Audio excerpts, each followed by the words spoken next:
Ceturtā studija saņēmusi vairāku skatītāju vēstules, kas būvējot māju, zaudējuši daudz naudas un palikuši arī bez iecerētā nama. Izlemjot par labu karkasu mājai un piekrītot sadarbībai ar vairākiem iespējams savā starpā saistītiem uzņēmumiem, cilvēki zaudējuši no 25 līdz 56 tūkstošiem eiro. Viņiem pagaidām nav cerību atgūt iztērēto naudu. Mūsu rīcībā bija 5 cilvēku sūdzības, tomēr sižeta tapšanas laikā tikai 2 no viņiem piekrita sarunai. Andris Vītoliņš pirms 2 gadiem kopā ar ģimeni gribēja uzbūvēt nelielu māju, lai no Rīgas pārvāktos dzīvot uz Cēsīm.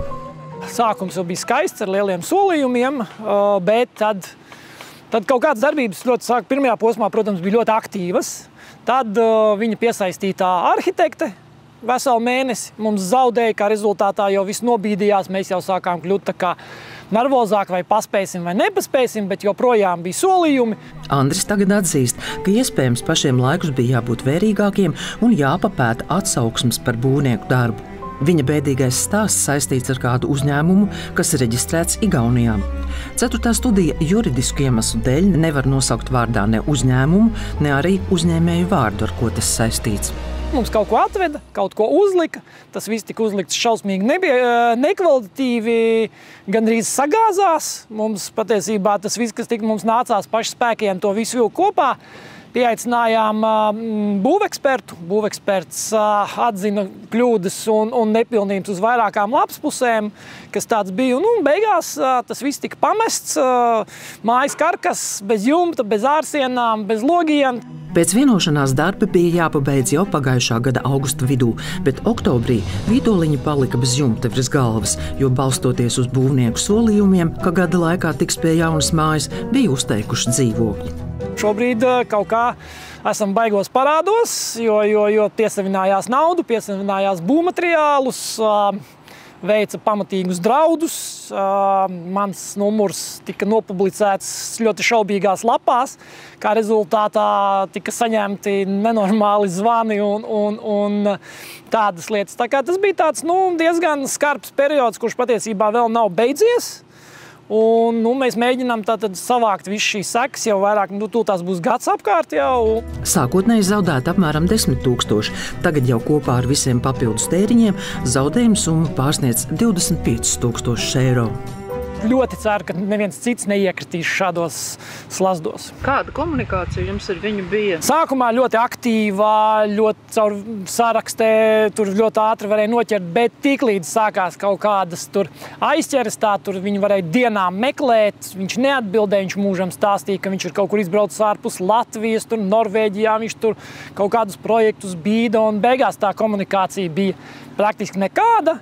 Ceturtā studija mēģināja sazināties ar Vītoliņa kunga pieminēto uzņēmēju, kura vārds ir saistīts ar vairākām būvkompānijām. Gan telefoniski, gan e-pastā, gan Facebookā, bet neveiksmīgi.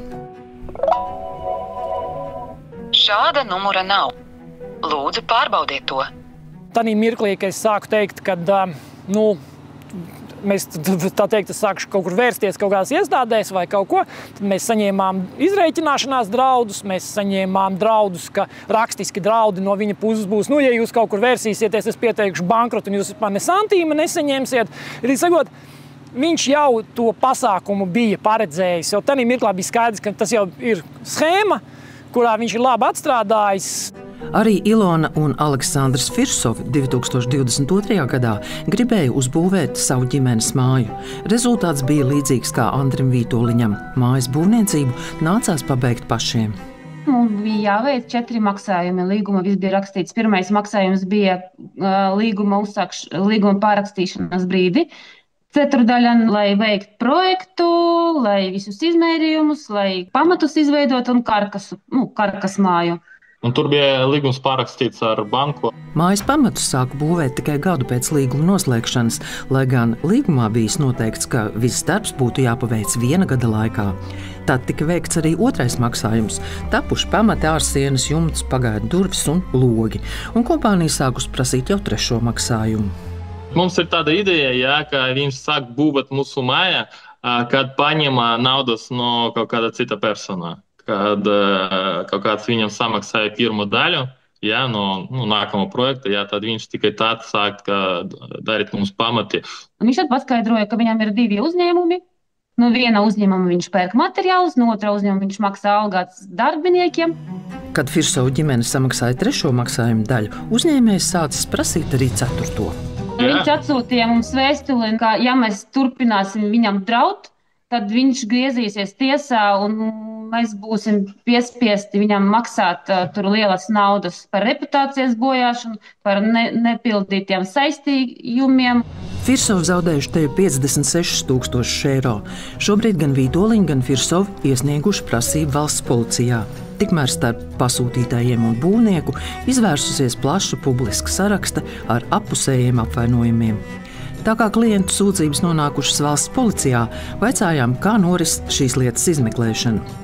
Valsts policija nevar sniegt informāciju par to, vai konkrēta persona nonākusi likumsargu redzeslokā un vai pret viņu uzsākti krimināli procesi.